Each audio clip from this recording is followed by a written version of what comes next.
les pharisiens, apprenant que Jésus avait fermé la bouche aux Sadducéens, ils s'approchent. Alors, c'est comme s'il y a différents groupes qui essayent de prendre Jésus au piège, qui n'y arrivent pas. D'abord les Sadducéens, ensuite les pharisiens. Il faut savoir que ces deux groupes ne s'entendaient pas du tout. Les Sadducéens, ce sont les prêtres du temple, et les pharisiens considéraient que les Sadducéens étaient corrompus. C'est pour ça qu'ils s'étaient mis à l'écart du temple pour prier de leur côté et retrouver la pureté de la foi d'Israël. Alors, il nous est montré une logique très étonnante au début de cet évangile, c'est la logique du mal. Des gens qui ne s'entendent pas entre eux, ils s'unissent pour détruire une autre personne. C'est très étonnant. Le mal peut faire très vite l'unité. Et c'est ce qu'on va voir lors de la Passion. Des personnes qui ne s'entendent absolument pas, ils se retrouvent tout de suite ensemble. Pilate, les pharisiens, les Sadducéens, tout de suite, pour détruire Jésus, ils sont dans l'unité. Il y a une question très importante à se poser, parce que le lieu de cet évangile, c'est un peu avant la Passion, la logique du mal commence à approcher. On commence à s'unir pour le procès de Jésus, pour le mettre à mort. Il faut se poser la question très souvent dans notre vie, pourquoi est-ce qu'on arrive si vite, si facilement à s'unir? Par exemple, pour critiquer quelqu'un, pour parler positivement, pour construire un projet, c'est très difficile. Mais si on veut prendre un autre homme pour critiquer un autre, pour persécuter un autre, tout de suite on est dans l'unité. Pourquoi est-ce que le mal se propage si vite? C'est la question du début de cet évangile. Et c'est ce qui va se passer lors de la Passion. Ce que Jésus a construit lentement pendant 3 ans en annonçant le royaume, en quelques heures, tout le monde va s'unir pour faire le mal, pour critiquer, pour juger, pour mettre à mort.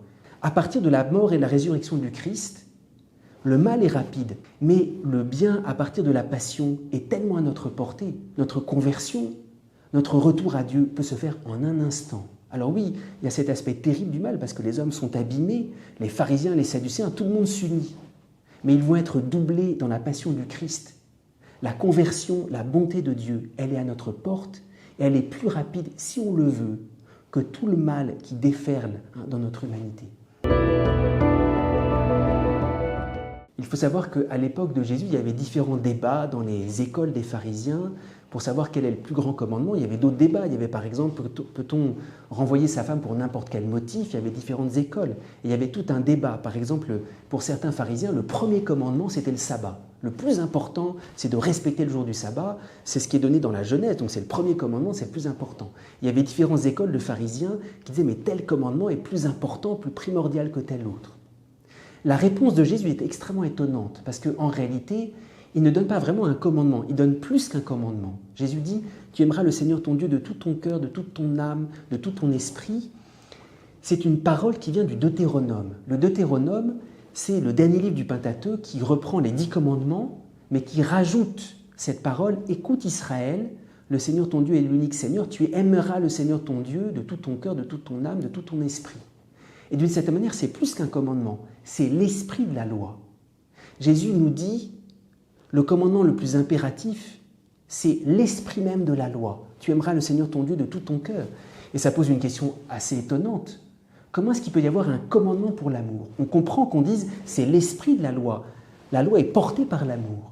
Mais Jésus dit, le premier commandement, c'est l'esprit même de la loi. Il y a un commandement primitif que l'homme ne peut pas faire. On ne peut pas s'obliger à aimer. On peut s'obliger à ne pas tuer, à ne pas voler, à ne pas mentir. Tout ça, c'est les 10 commandements. Mais il y a un commandement, j'allais dire, primitif, que Dieu réalise en nous. C'est Dieu qui commande l'amour. Et c'est pour ça que ça commence par « écoute ». Écoute Israël. Le Seigneur, ton Dieu, est l'unique Seigneur. Le grand commandement, c'est la parole même de Dieu qui parle, qui commande l'amour. Si tu cherches à accomplir les commandements seul, tu ne vas jamais y arriver. Le premier commandement, c'est fais tout avec Dieu lui-même. Entends sa parole. Laisse-le parler en toi pour accomplir ses commandements. Jésus nous dit quelque chose d'assez étonnant. Il nous parle du premier commandement. Tu aimeras le Seigneur ton Dieu de tout ton cœur, de toute ton âme, de tout ton esprit. Et puis il nous dit que le deuxième commandement, aimer son prochain comme soi-même, lui est semblable. Alors, on a envie de dire, mais ce n'est pas du tout semblable, c'est totalement différent. Parce que aimer Dieu de tout son cœur, de toute son âme, de tout son esprit, c'est réservé à Dieu, c'est l'adoration. On ne peut pas aimer un homme de tout son cœur, de tout son esprit, de toute sa force.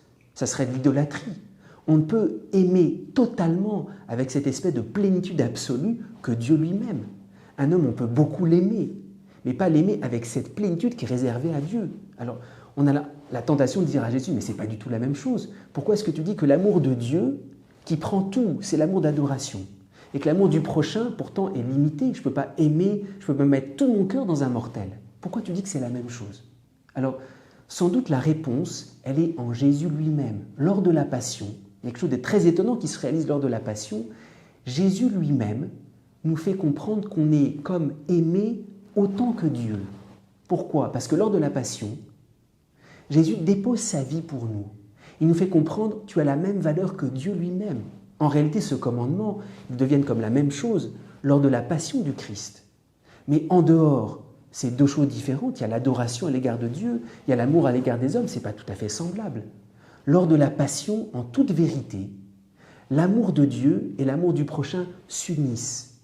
Et il y a cette expérience bouleversante, c'est un homme-Dieu qui vient dire son amour pour moi, qui vient mourir pour moi, qui dépose sa vie en disant « tu vaux autant que le Père, tu vaux autant que Dieu lui-même et je te donne toute ma vie ». Il n'y a qu'en voyant que Jésus a donné toute sa vie pour mon frère, que mon frère vaut autant que Dieu, il y a tout le sang du Christ qui le porte, que je peux dire que ce commandement est semblable au premier, quelque chose qui est absolu en lui. La source de l'unité de ces deux commandements, c'est Jésus qui nous l'enseigne en donnant sa vie pour chacun d'entre nous. Jésus nous dit que de ces deux commandements, l'amour de Dieu et l'amour du prochain, dépendent toute la loi et les prophètes. Il faut se poser la question, en quoi ces deux commandements résument absolument toute la révélation? Peut-être pour le comprendre de façon vivante, il faut voir qu'à la charnière de ces deux commandements, il y a quelqu'un qui est nous-mêmes. Aime Dieu de tout ton cœur, de tout ton esprit, c'est moi-même. Aime ton prochain comme toi-même, c'est à partir de moi, et c'est très étonnant.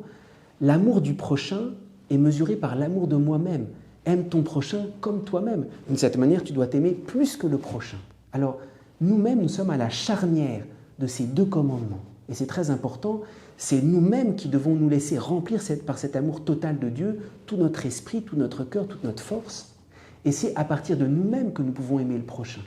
C'est important parce que l'unité de ces deux commandements, ce n'est pas des textes, ce n'est pas la révélation qui serait à côté de nous. Ces deux commandements, ils s'unissent en nous-mêmes. Je ne peux pas résumer la parole de Dieu en me mettant en dehors, parce que la parole de Dieu, elle est destinée à des personnes. Saint Thomas d'Aquin dit cette chose très belle. La véritable loi, c'est l'Esprit Saint, c'est la loi nouvelle. La véritable loi, elle est en moi.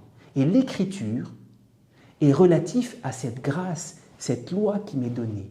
Il ne faut pas regarder l'unité de la révélation comme si c'était quelque chose à côté de moi. L'unité de la révélation, c'est grâce à moi qu'elle peut s'unifier.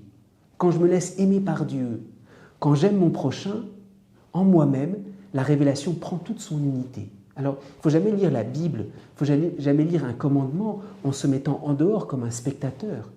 Et cette parole de Jésus, elle n'est compréhensible que par rapport à Jésus lui-même, qui vit de cet amour de Dieu et du prochain, et elle trouve sa première réalisation en moi-même.